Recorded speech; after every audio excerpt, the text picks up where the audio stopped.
అంటే వాళ్ళు మేడంని చేయి కట్టేసి నోట్లో గుడ్డ పెట్టేసి పెట్టడం జరిగింది. యూజువలీ అది ఒక మోడస్ ఆపరండి. ఇక్కడ అన్ఫార్చునేట్లీ మేడము ఆ ఒక సఫోకేషన్ వల్ల చనిపోవడం జరిగింది. ఆల్మోస్ట్ 1 year నుంచి అయింది. సో వాళ్ళ మదర్ కోసం ఇక్కడ సార్ వాళ్ళ మదర్ కోసం ఆమె రావడం జరిగింది. తర్వాత మదరు చనిపోయిన తర్వాత మళ్ళీ ఆమె కంటిన్యూ కావడం జరిగింది.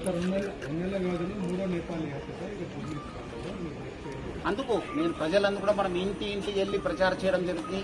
నేపాలీస్ పట్ల మీరు అందరూ కూడా అప్రమత్తం ఉండాలి. ఎందుకంటే ఇంత పోలీస్ చెప్పిన తర్వాత కూడా మళ్ళీ మీ ఇంట్లో పెట్టుకున్నారు. వాళ్ళు ఎవరు ఏమన్నది చూడరు, వాళ్ళు అవకాశం కోసం చూస్తుంటారు. సో అందుకు ఇక్కడ ఒకటే కాదు, బెంగళూరులో అయింది, బాంబేలో అయినావు, పూణేలో అయినావు. సో జాగ్రత్త ఉండాలని చెప్పి నేను ప్రజలందరూ కూడా కోరుతున్నాను. డెఫినెట్లీ మిస్ అయినాం. దాన్ని మనం ఎంత పోయింది ఏం పోయిందని చెప్పి అంచనా చేయడం జరుగుతుంది.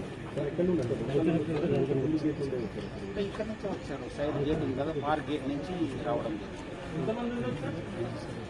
అది మనము వర్కౌట్ చేస్తున్నాం. కొన్ని వివరాలను నేను బయట పెట్టలేము, కొంత ఇన్వెస్టిగేషన్ కోసము మనం చేస్తున్నాం. డెఫినెట్లీ మీకు అప్డేట్ ఇస్తాను. మళ్ళీ చెప్తాను మీకు ఈవినింగ్ దాకా. మళ్ళీ రిపోర్ట్. Okay, thank you.